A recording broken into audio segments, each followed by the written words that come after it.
Hey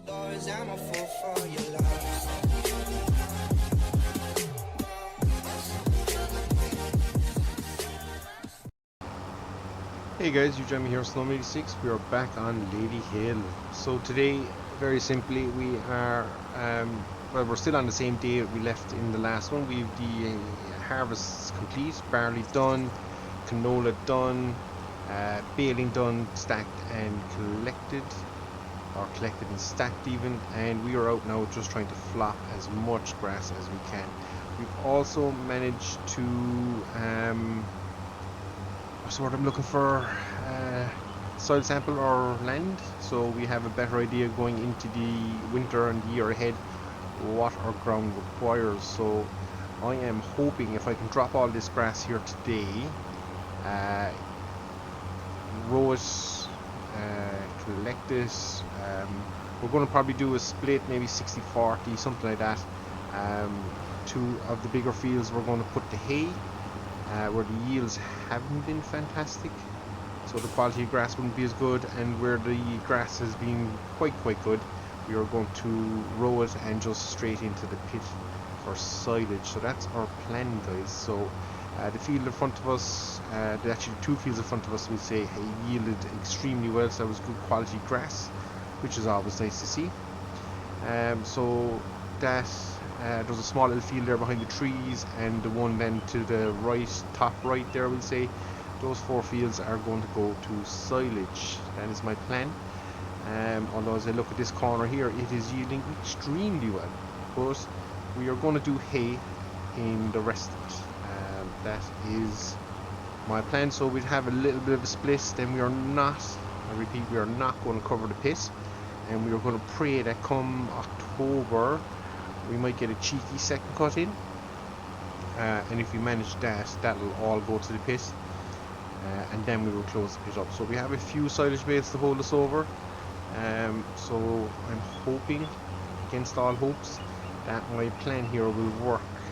Now we've played a little bit with the realistic animal mod as well, so we've been able to go in and kind of see what our animals or their genetics are, which is interesting, and I'll show you it again later. But we've basically labelled up animals that kind of a poor genetics, or what I believe to be poor genetics even, because let's be honest, I don't know, can a bull change those genetics? I'd imagine it should be able to, but how much of those genetics then would carry on from the mother, I'm not sure. So anything with kind of a poor genetic code, we've kind of earmarked for selling. So once they get to that probably 12-month mark,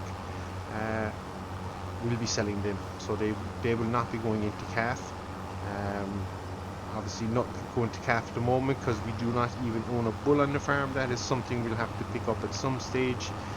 But all in all, I think we have we really have been busy this first day.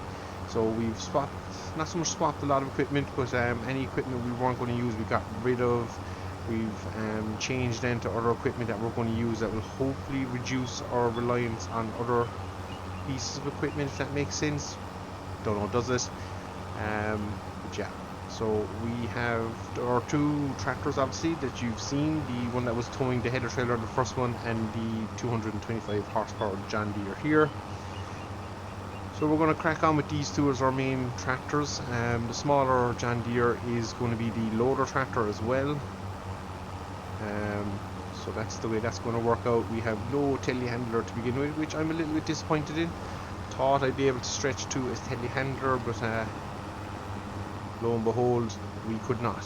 So yeah, that's just the way that one went, guys. I can't do too much more about it.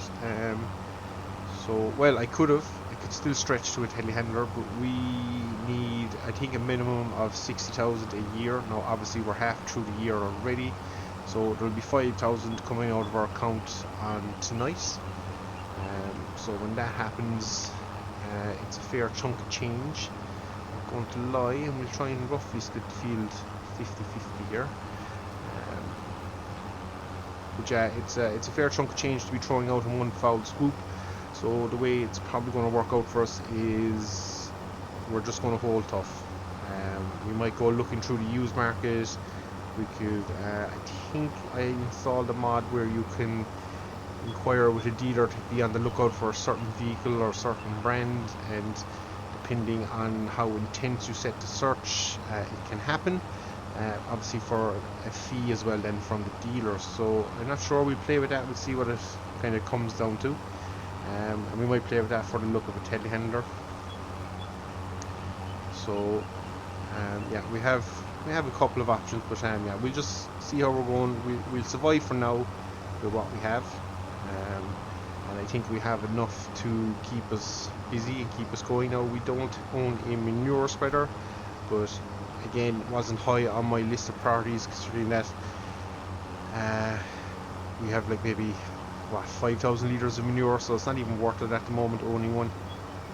If that ever changes, we might look into it, but again, it'll depend on finances on the farm. We also have a load of seed, to buy. We have a load of lime to buy, and probably a little bit of fertilizer as well. I don't think we're going to get all our fertilizing needs done through slurry. You never know, we might. I think in the grass fields we have a very good shout at doing it. It all depends on how much they use, but yeah, so that'll take up a good chunk. Maybe could be the bones of 30-odd thousand there between those couple of different items, and before you know it, we're down to about 50,000, and that's kind of money earmarked there to keep the farm afloat for the year. Obviously we'll be making money as we go between selling crops, and obviously the calves, that when they get to that 12-month mark, we'll ship them on. But again, once they ship on, we'll probably be end up buying a bull, and there'll be other little bits to be added in. So again, we'll just have to be wary, see how it all kind of plays out. So I think it's 35 animals we've earmarked for sale. So yeah, that is the plan. Drop in there, should be the last run here. So I'm going to keep cracking on, guys. We have tedding to do, obviously, in the two fields. We're turning to hay, and then we'll be back for a little bit of windrowing, because we'll be windrowing all the fields, and then after that it is a different combination of baling and collecting foraging even. I couldn't think what the other option was. Yeah, so we'll be baling and foraging there then for hay and silage respectively. So with that said, I'll see you all here in a second, guys. We'll crack on, and yeah, here's hoping it all plays out for us. We get a lot done this first day, and then things will settle down, and we'll have time to lime sprays, sort out nitrogen levels and all that good stuff. So that's it, guys. I'll see you here in a small bit. And we are back, guys. So we are now out tedding. Not tedding, windrowing even. So we've tedded the two hay fields we were planning on doing, and we windrowed the pit silage. So we're just out now in the middle of the hay fields, just tedding them up. And the reason I jumped back in this late, I suppose, in the process, was just to show you the moisture effect, and what kind of effect it can have on when you're going to make hay. So obviously for silage, no problem, you just cut it in rows, and away you go. Or if you have butterfly mowers, you can just cut and row all in one, saves the trip around the field. But for us here, we don't have that privilege, so we're out tedding now, and I think it's at the top corner of this field where it's particularly evident. So what I will do is, when we whip around here, we'll stop at the top corner, and I'll just show you what I mean. Oh, that's ditch line, get off the ditch. There we go, a little bit better. That's going to be a mess to bale that there in a minute. So yeah, what's after happening, we've obviously tedded this. The moisture in the grass was low enough, so I'm hoping this is the hay texture. I'm not 100% sure, but I'm just going with it. If it's not, it's been a bit of a bust. Oh, I hit a tree now as well. Jesus, we're all over the place all of a sudden. So we'll cut out here into the next row, and we might be able to see it then somewhere up here. So what happened is the moisture in the grass has stayed high 80s to 100%.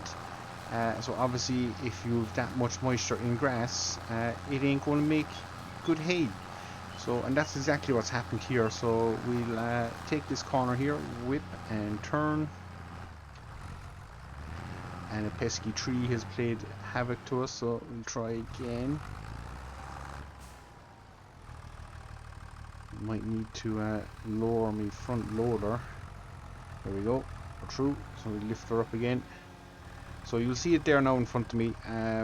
Fair collection of what I can only describe is wet grass, or not even hay. So if we run along here, you'll see the moisture retention is, even this is high, it's 70 odd %, so it's not fantastic, 60 there, but look, we get to the green and it's up over 100%. so all this here, 118%, is just wet. So I'm going to attempt to make hay with it, but if I go down here, then you'll see it drops. Look, we're down to 25%, and that is good hay material. So yeah, it is interesting. Actually, if I just run quickly through the ditch line here and check on my silage,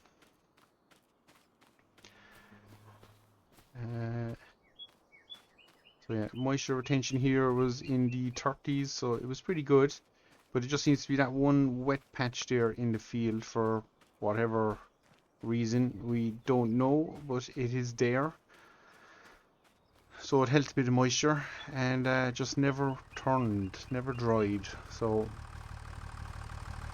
we're going to attempt to windrow it, and I think what's going to happen is like what's happened down here. It gets a little bit funky when you're trying to do two different types.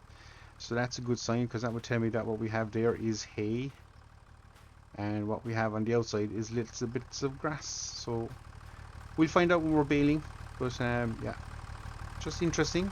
That is the moisture mod in full effect. Normally base sim farm, same even, you'd come along, you'd turn it, and you'd have hay straight away.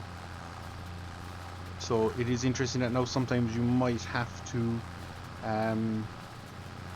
play with the moisture or play with the tether maybe twice on your field. So it is interesting to see it, and it's something that adds a little bit of realism to it, because you're not often going to just instantly get hay when you turn grass. It takes a couple of days, but we took a chance on this one. Obviously the temperature is 25 degrees, so we're trying to bake it hard and fast, and I think we might have managed it.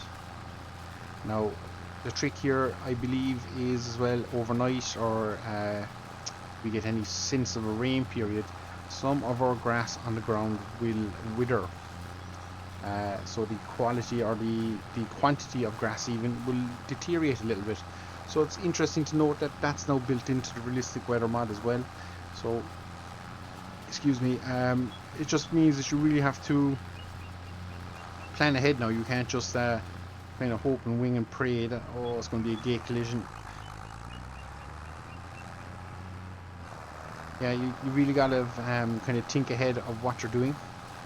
So it's just not a case now of go out, Ted, cut it, Ted, it doesn't matter what the weather's doing, you're going to get it. If it's going to rain, and I'd be interested to find out if it rained on this, would obviously the moisture go back up, and would it turn, you know, would it ruin your hay? You end up maybe haylage or something. It's just interesting to see. I'm delighted it's in it, and delighted we're able to showcase it here.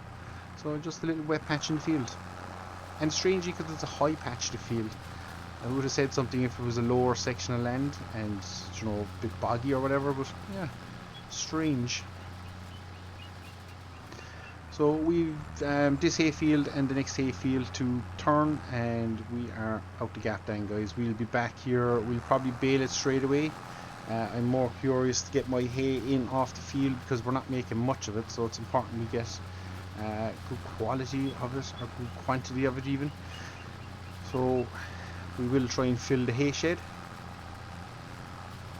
and yeah, we'll see how we kind of partake then from there, guys. But so far so good.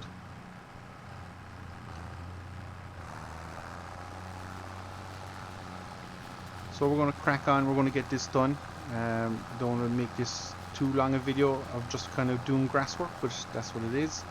And yeah, I'll be back in a minute, and as I say, we will be, actually, you know what, we might skip the baling, and when we come back we might just showcase what we've done with the animals, relation to naming, and you can put tags on them that will kind of track their food intake and stuff. So it's nice, it's interesting.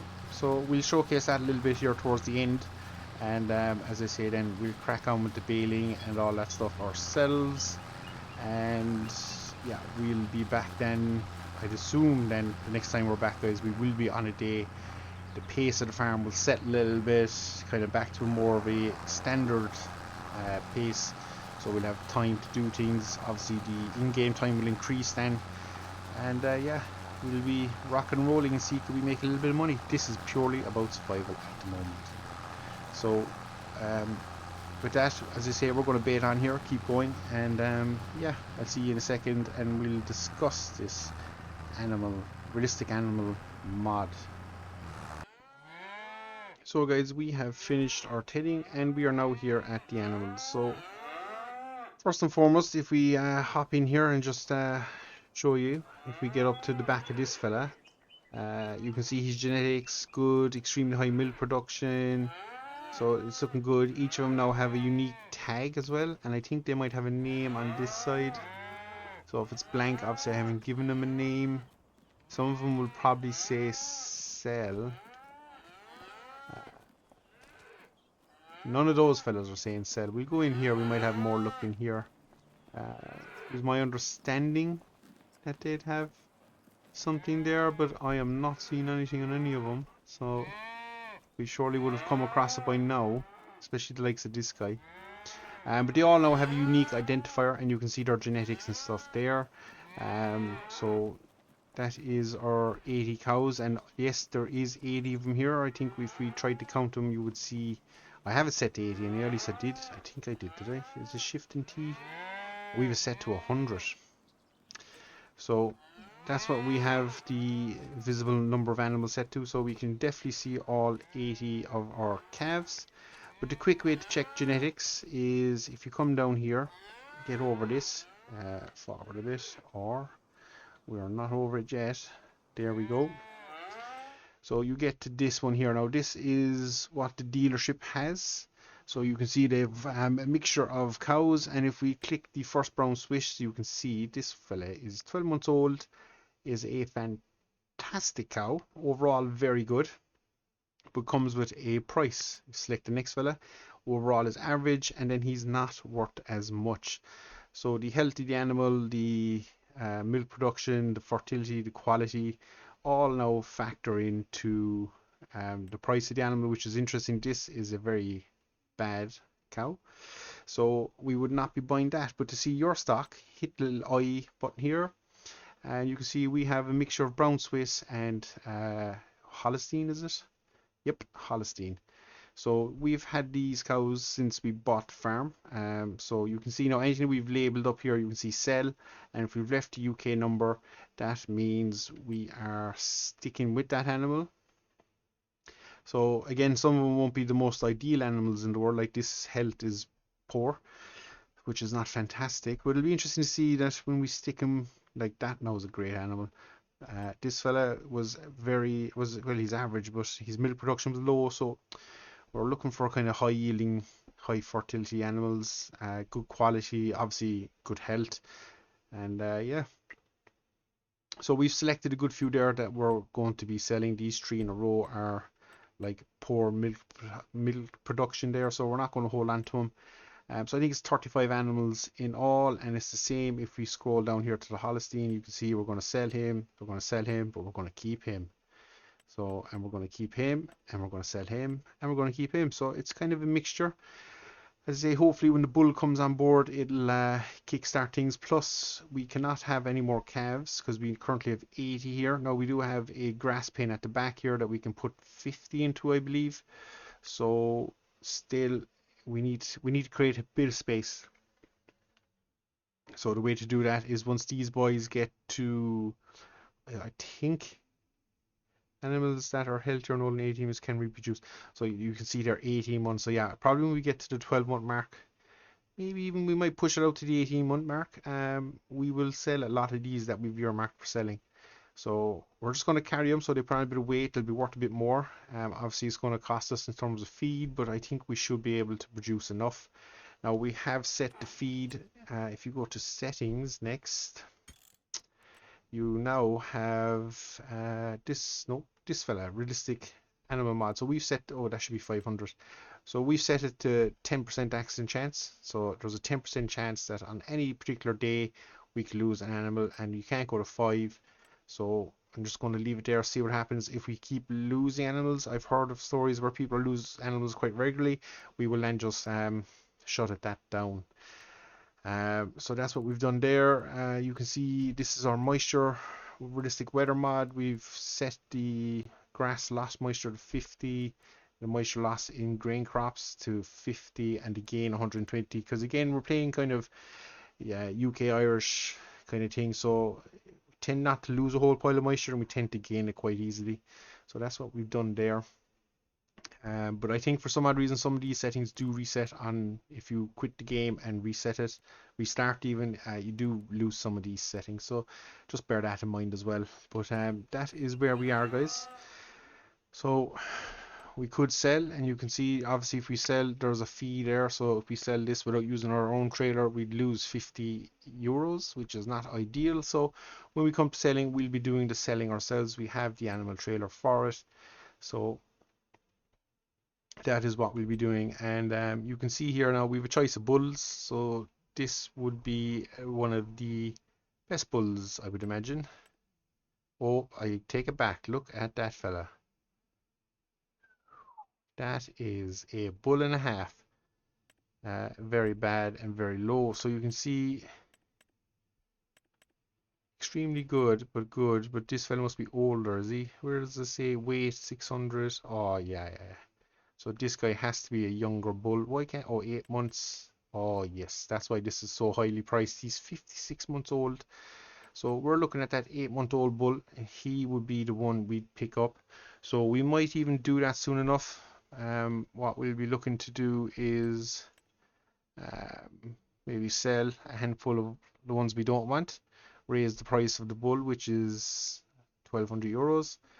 So if we sold 6, 7, maybe 8 animals, we could sell them, pick up the bull, drop them in there, and then we'd have an 8-month bull to 2-month-old calves. But yeah, that's something we might do in time. So that's a short and quick look at the thing. Obviously, if you want to rename your animals, how you do it, select it. Down here, change name, and you can change it to whatever you want. So we just threw a load of cells on the ones we didn't want. You can also apply a monitor. I think that costs a monthly fee, and if you apply the monitor, it comes here. So you can see we now have 2 areas. That's our cattle shed and that's our cow pasture, and you can see obviously that's the fee. It'll tell you how much food. I think one of those is meant to be straw from what I've seen. One is water, products is milk, and then obviously manure and liquid manure. So that's how much they produce, that's how much they consume, and that's how much it's costing you to have the tag on that particular animal. So it's interesting. You can see we can apply all monitors there if we want to do quickly from this tab, or you can do it by selecting each animal individually at the icon for putting animals in the shed, whatever that might be called, and you can do it from there individually as well. So if you only wanted to tag your very good cows, keep an eye on them, you could do it that way as well. So we might tag 1 or 2 just to see what the story is. But yeah, that's us. That is also a new bit of equipment we picked up, guys. Have a little roller there stuffed in the bushes, our mixer wagon. So we're in pretty good standing. There is a straw bale wedged into our thing. We should sort that mess out. And here's all the straw we stack. So we now have a nice bit of straw. Back here, I think it's 4 deep. Yeah, 4 deep, 3 high. So we're doing pretty well there. That's 12, 24, 36 bales of straw there, guys. So that should be enough to keep us hopefully bedded with straw, and maybe use a bit for roughage in the mixing wagon if we need to conserve our hay and silage. So with that said, guys, we are going to crack on here. We're going to keep baling. We're going to bale all the hay and we're going to collect all the silage, and we'll see what we end up with. There's our new baler as well. Well, not new, but it's a second-hand baler, square baler, because let's be honest, round bales and me don't agree, and even the square bales there's something funny with the bale physics, but yeah. So that said, we'll crack on, and yeah, we'll see you all for the next one, guys. We'll probably be out then tending to the land, looking after a bit of soil and all that good stuff. As I say, we have our soil maps done, and we'll delve into that a little bit deeper as well in the next one, guys. So until then, I've been Snowman86. As always, guys, thank you very much, and until next time, we'll see you all again. Take care.